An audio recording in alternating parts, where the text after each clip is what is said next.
In this video, we're going to start working on NumPy, numerical Python, which is a standard package for scientific programming, for computing.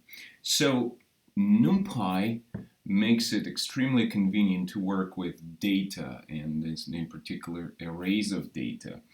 And one of the reasons it makes it so convenient is what is known as vectorization. Vectorization is a single operation which is applicable to the entire array, and I'm going to show you what it is in just a few seconds. So the point is that vectorization saves a lot of looping, so we need to do these loops. And another benefit of NumPy compared to plain mathematical operations in plain Python, all the NumPy functions are implemented in C++, and the calculations are optimized and made very, very efficient. So let me give you an example of vectorization. So let's say we have two arrays of data, and so far we're using plain Python, so it's two lists of data, right? A would be 0, 1, and 2, and B would be, let's say 3, 3, and 3.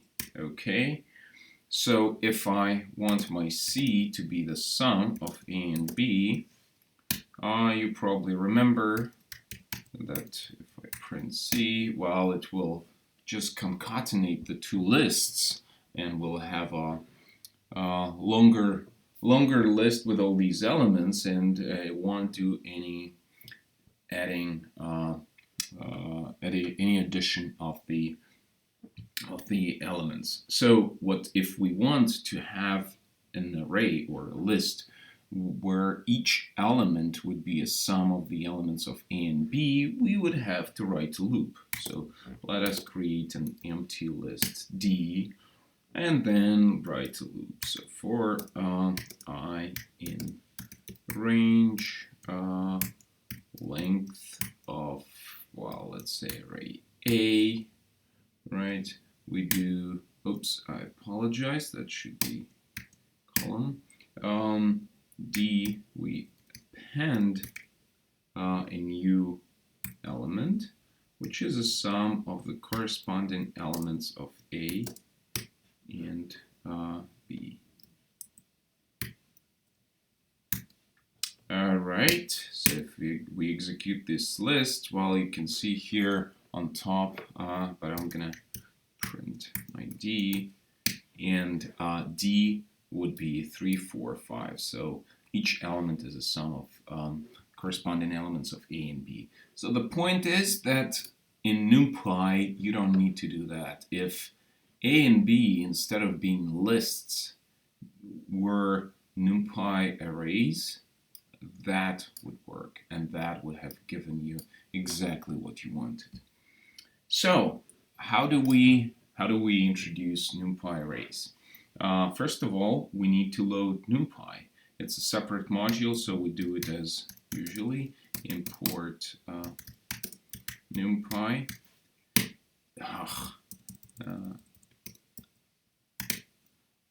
Or more typically, it is done as import NumPy as NP.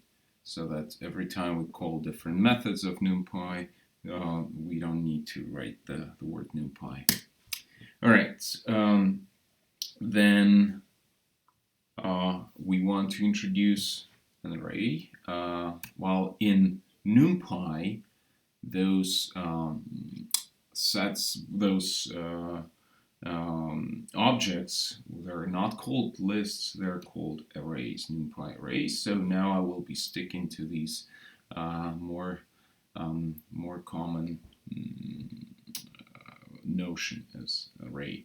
Okay, so A is NumPy array, and then I can give it a list as an input, right? So 1, 2, 3, 4, 5. So my A is array 1, 2, 3, 4, 5. So, and as I said, well, we can do these operations element-wise. So let's say if my B is a NumPy array, and let me see, 2, 2, 2, 2, and 2, right? And then I can say C is A plus B, and my C would be array where each element is a sum of the corresponding elements in A and B.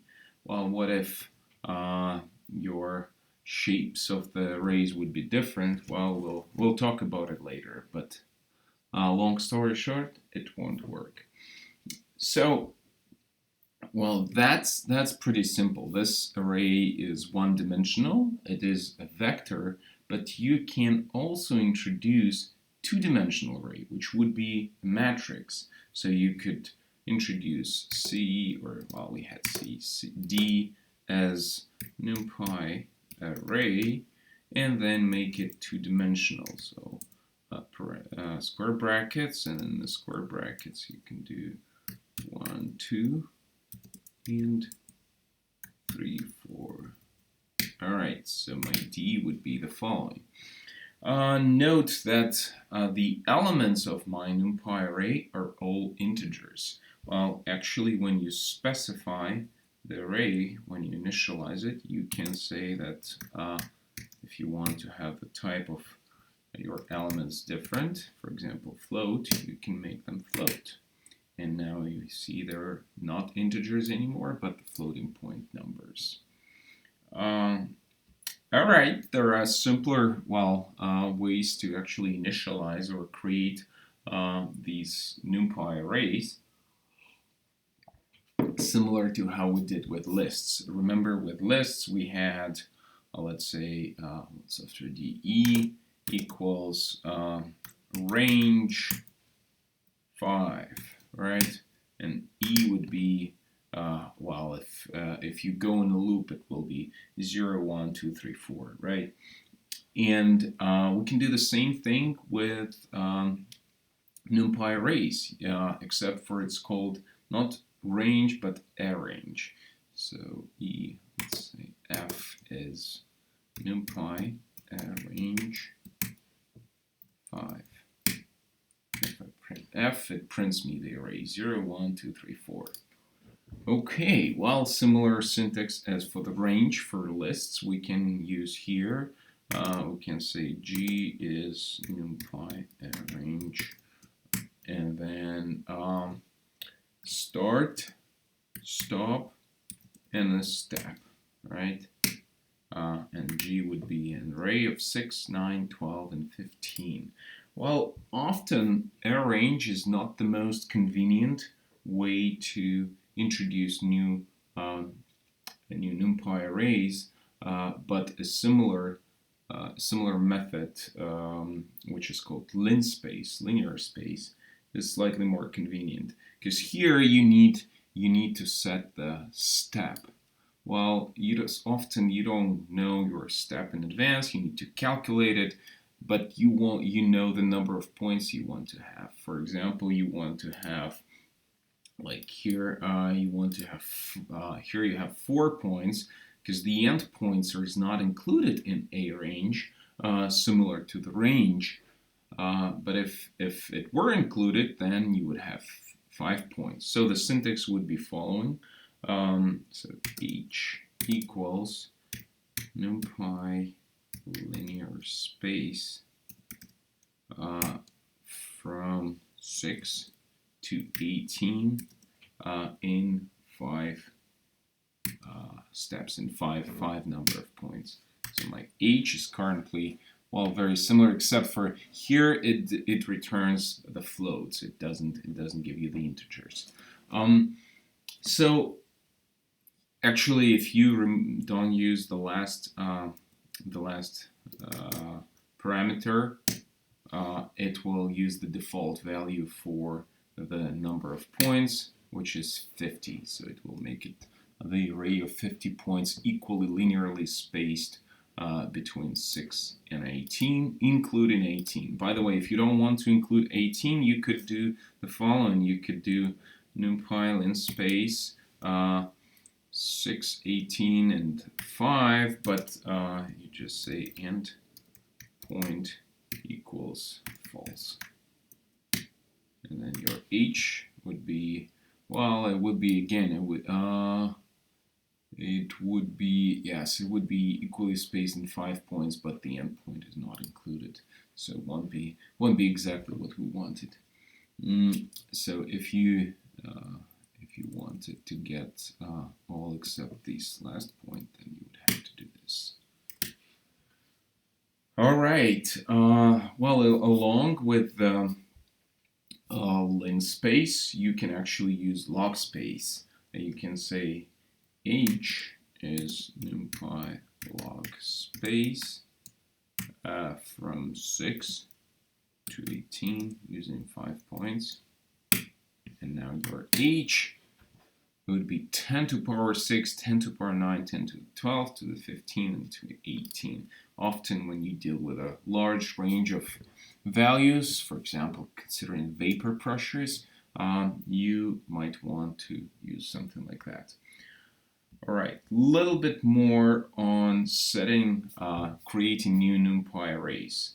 So, for example, you want to create an array or a matrix of 0. There is a special. You don't need to say, well, that each element should be 0. Of course, there is a special method for that. So you can say k equals NumPy zeros, and then you just give the shape of your array. So it's, for example, if it's just 5 element, that should work, right? If it's a matrix 5 by 5, you can do it like that. And by the way, well, so this will give you a matrix. It doesn't have to be necessarily 1 or 2 dimensional. You can make a multi-dimensional array, right? So you can have these, well, array 3 by 3 by 3 or whatever you want if you need it.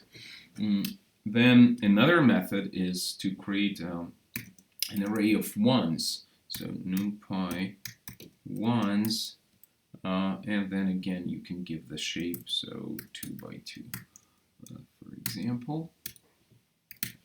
Now is this matrix where each element equals to 1. Another convenient thing, you can actually create an array of zeros or ones like some other array. For example, I have this array L, which has shape 2 by 2, and I can say, well, M be a NumPy zeros like, and I give L here. So, and if I look at my M, it will be an array of zeros with the same shape as this one. Same with, let's see, ones. So N would be NumPy ones like, and make it like M, right? Again, this takes the shape of M and fills it with values of 1. Well, finally, well, maybe the most complex way to set up a NumPy array would be to create it using a function. So each element would be calculated as a function of its position. Let me give you an example. Let it be f equals NumPy from function, and I can define a function separately, but I can also use the lambda function here and define it here in line. So ij, and let's say I take the number of each column and each row and multiply them. Well, I don't want to use zeros therefore I take I plus 1 and j plus 1. And here the last parameter would be the shape, which I want to make 4 by 3. So F now will be this matrix, right, where each element is a product of the corresponding numbers of rows and columns.